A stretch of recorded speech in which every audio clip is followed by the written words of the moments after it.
Not so long ago, it was hard to tell the cops from the crims on Sydney's notorious vice strip, the Golden Mile. Well, the woman you're about to meet was both. Kim Hollingsworth started out as a King's Cross prostitute before fulfilling a lifelong ambition to become a police officer.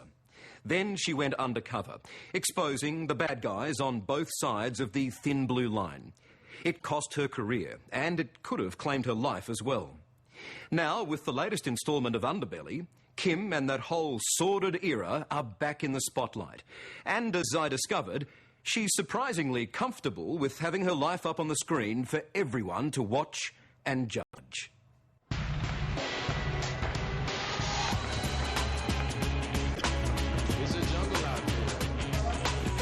It doesn't get more sleazy, more sinful than King's Cross. And right there in the heart of it all is Kim Hollingsworth, back on the Golden Mile after a very long time. Yeah. In the neon heyday of this seedy strip, Kim was the queen around here, a high-class hooker. I kept a tally of how many people I'd seen, and I was going, oh my God, I'm up to 100 now, and that was really disturbing for me because I just couldn't believe it was happening. How many men do you think you've slept with? Oh gosh. Well, if there were 100 within a very short space of time, I mean, it must be a matter of thousands. Thousands of men, thousands of dollars. Kim was a prostitute in demand. It was the late 80s, and whatever you wanted, sex, drugs or strife, you'd find it in King's Cross. Prostitution is a fast-paced lifestyle. The excitement's always go, go, go, go, go. And we would run ourselves into the ground, you know, to the point where you had to try and keep your eyes open to keep performing. So business was pretty good, I guess. Business was booming.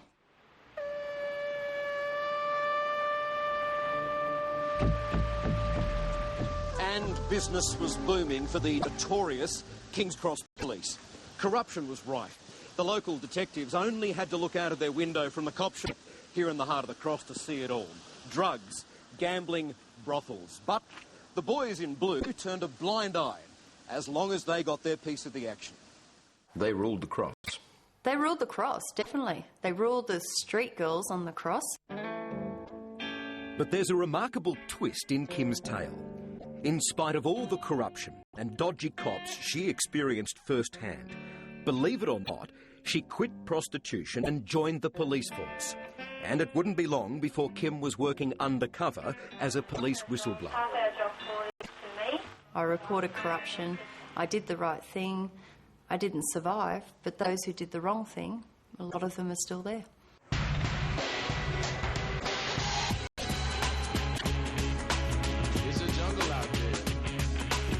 With such a colourful true-life tale to tell, it's not surprising that Kim is now a central character in the television series Underbelly. Your name, your image, is famous again. Yep. Notorious again. Infamous. You comfortable with that? I might be comfortable with it. I don't think the police are, because they felt that their past shouldn't be brought up and thrown in their faces. You don't mind seeing yourself portrayed on TV? The public have a right to know that this happened. And I hope they watch closely, because they will see what it was like in New South Wales Police. And it all happened. It all happened. This was the era when King's Cross flourished as a breeding ground of crime, corruption and charismatic identities. In those days, it was men like George Freeman and Lenny McPherson who ruled. And a new arrival was on the scene. John Ibrahim went on to become today's King of the Cross. I mean, you would have seen it all. Yeah, I saw it all, okay. Yeah, just the fights, the blood. There was always blood spattered everywhere. It's 15 years since Kim was last in the Cross, and tonight she's taking us back to where it all began, showing us the real underbelly. Oh, my God! How you doing? Oh, my God! Can I introduce you or no? Yeah. It's a trip down memory lane, and some of the old faces are still around. I used to work for Roger. Come here. I used to work for What's this, Roger an old friend? at Yeah, Love old Machine. boss? Roger was my boss at Love Machine. Even after all this time, the doors to these brothels are still open to Kim, for a guided tour at least. Hey. Back to the Love Machine. Oh my gosh, I can't believe this. Can I see that room? Oh yeah, I want to see my room.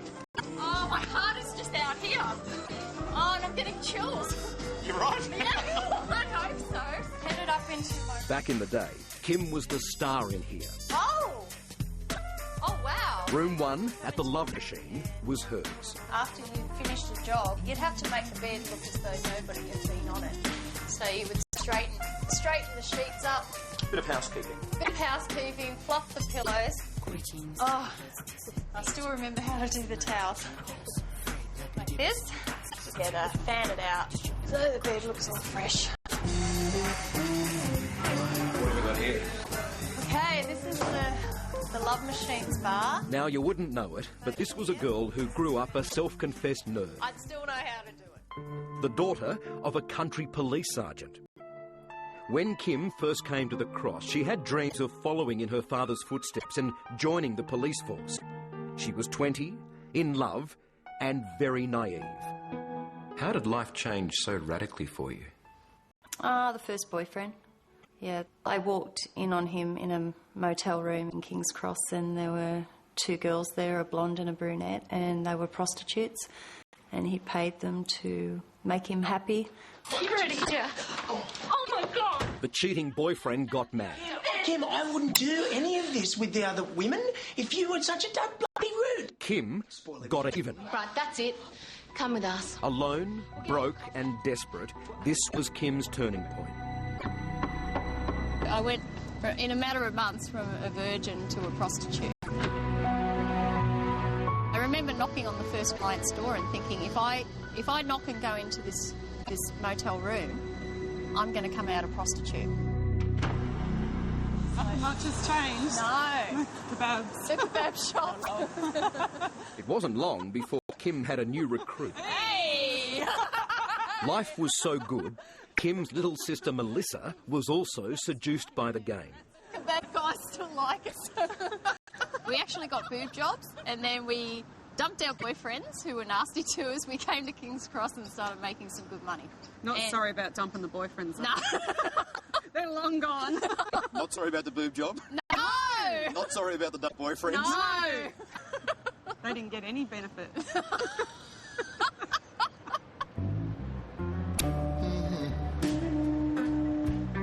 Where are we here?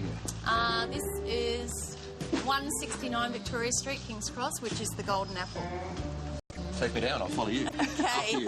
It was at this famous brothel, the Golden Apple, where Kim and Melissa first came into contact with corrupt police in King's Cross.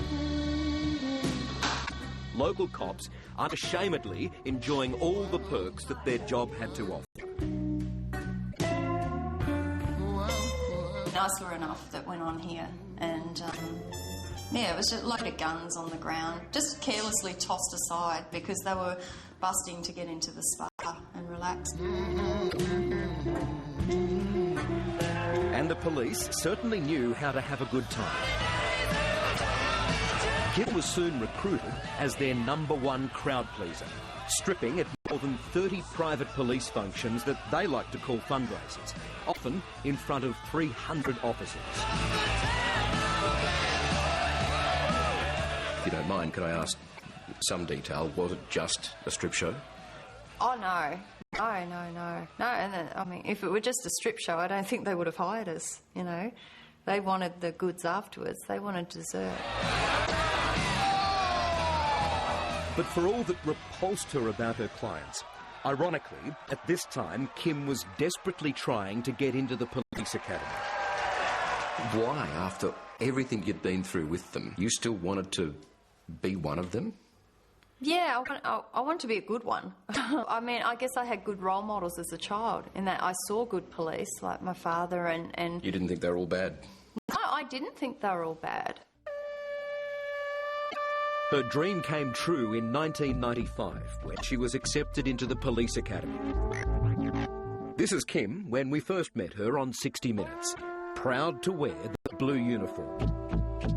I couldn't believe it. I was so excited. I just went, yes, finally my life is going to be what I planned it to be. How long did that happiness last? Short-lived happiness, because the students and the senior police instructors there would make indecent approaches towards me to try and keep me in prostitution. So life in the academy was a bit like life in the brothel. It was worse. Kim joined the New South Wales Force at its most tumultuous time in history. Inquiry of corruption within the police service. The Wood Royal Commission was blowing police corruption wide open. King's Cross detective Chuck Fowler had just been exposed in a sting by an equally corrupt cop, Trevor Haken. Before long, Kim was also recruited by the Commission to nail a bent detective on the take from brothels. She named 20 cops linked to the sex industry. 2 months later, she was sacked. I was sacked before the ones I blew the whistle on. I don't think the police wanted to give a prostitute credit for naming corrupt police. So you went from prostitute to trainee police officer, whistleblower, Yep. undercover agent. Yep. Then where'd you end up? Supposedly witness protection, which was a farce. It was a joke. What did you end up doing? The Royal Commission officer told me which brothel to go to work in. And you did? I had to. I had to. I had no money. For 10 long years, she was in and out of court, challenging the force to get her job back. It took a huge toll. Kim slid into depression, and her appearances at court became increasingly bizarre, often turning up with her pet rat. I wasn't happy at all. I was morbid, depressed, crying all the time, nightmares, huge nightmares. That's a voice. Yeah. Belt it out. You have to make it carry.